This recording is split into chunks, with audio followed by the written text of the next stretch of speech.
Vidéo du 14 février 2025 sur l'aide sociale à l'enfance, l'ASE. L'ancêtre de l'aide sociale à l'enfance est la DAS, la Direction départementale de l'action sanitaire et sociale. Cette DAS est née du décret numéro 64-783 du 30 juillet 1964, journal officiel numéro 178 du 1er août 1964, page 6934. Quelques dates maintenant. 1. 1958, sous De Gaulle.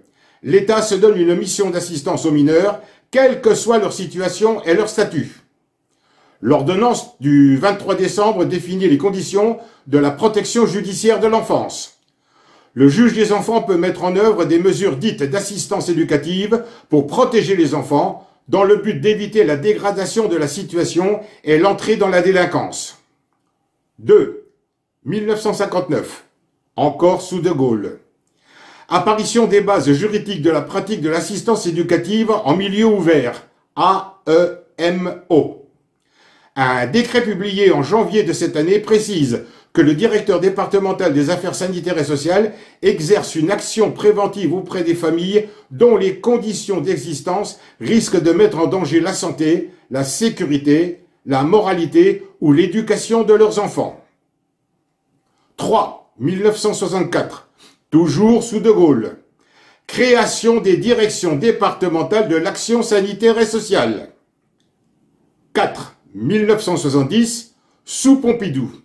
L'autorité paternelle devient autorité parentale, désormais partagée entre le père et la mère. 5. 1977, sous Giscard d'Estaing. Les directions départementales de l'action sanitaire et sociale deviennent les directions départementales des affaires sanitaires et sociales, la DAS. Je vois pas trop ce que ça change, mais bon. 6. 1983, sous Mitterrand. L'aide sociale à l'enfance devient une compétence des conseils départementaux dans le cadre de la décentralisation. 7. 1989, toujours sous Mitterrand. Apport des précisions sur les responsabilités des présidents de conseils généraux et leur rapport avec l'autorité judiciaire. Organisation du recueil des signalements. La loi du 10 juillet 1989 instaure une formation obligatoire relative à la maltraitance à tout le personnel chargé de la protection de l'enfance. La loi crée également le service national d'accueil téléphonique, le SNATEM, qui gère le numéro vert, le 119, Allô, enfance maltraitée. 8. 2000, sous Chirac. Création du défenseur des enfants, autorité administrative indépendante instituée par la loi numéro 2000-196 du 6 mars. 9. 2004, encore sous Chirac. Création de l'Observatoire national de l'enfance en danger, ONED. La loi du 2 janvier 2004 relative à l'accueil et à la protection de l'enfance fixe de nouvelles obligations de signalement des actes de maltraitance pour les professionnels soumis au secret. 10. 2007, toujours sous Chirac. Mise en œuvre de la loi du 5 mars réformant la protection de l'enfance avec la mise en place des cellules de recueil d'informations préoccupantes et les observatoires de l'enfance en danger. 11. 2016, sous Hollande. Loi du 14 mars instituant la mise en place du Conseil national de protection de l'enfance, en décembre, du PPE, le projet pour l'enfant, la réforme de la procédure de la déclaration judiciaire d'abandon. Je vous communique toutes ces informations, non pour étaler mes connaissances, mais pour vous informer que je reçois bon nombre d'alertes, souvent accompagnées de sanglots, de mamans désespérées, dont une au bord du suicide, à qui l'enfant ou les enfants leur ont été retirés. Je ne suis ni avocat, ni assistant social, mais je possède la solution incontestable et imparable. Je prends souvent sur moi pour ne pas me mettre en colère chaque fois que j'entends des récits abominables d'enfants retirés aux parents, alors que la famille est saine et respectueuse. Bien sûr, je ne suis pas témoin. Je m'efforce donc de ne pas me laisser impacter par le drame abominable vécu par ses parents, principalement ses mamans. On me demande chaque fois d'aider. Je ne peux le faire que de la seule façon que je maîtrise parfaitement.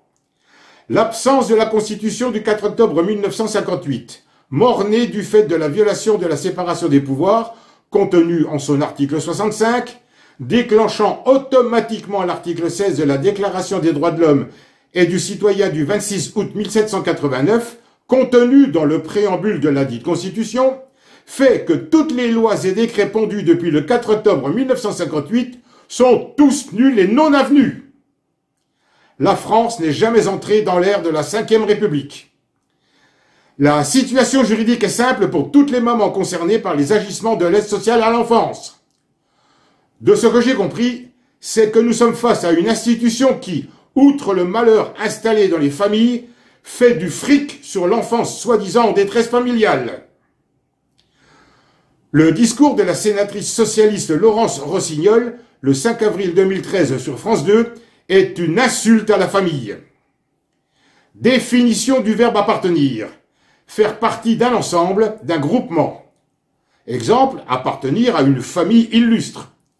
Alors, si, madame la sénatrice, les enfants appartiennent à leurs parents et non à l'État. Au terme de l'article 1242 alinéa 4 du Code civil, le père et la mère, en tant qu'ils exercent l'autorité parentale, sont solidairement responsables du dommage causé par leurs enfants mineurs habitant avec eux. Comment exercer l'autorité parentale si l'enfant n'appartient pas à la famille?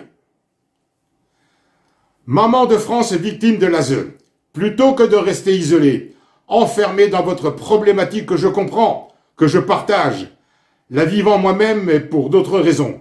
Mutualisez vos combats. Ce ne sont pas des livres, des pancartes, des grèves de la faim, le suicide qui mettront fin à cette abjection sociétale.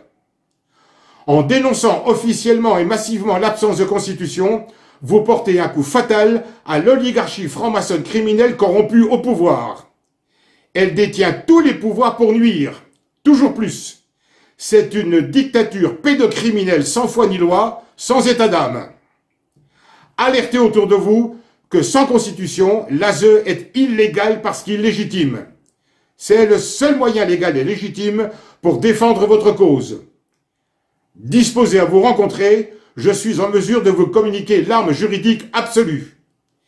Il n'y a pas plus terrible, invincible, qu'une assemblée de mamans désespérées, déterminées.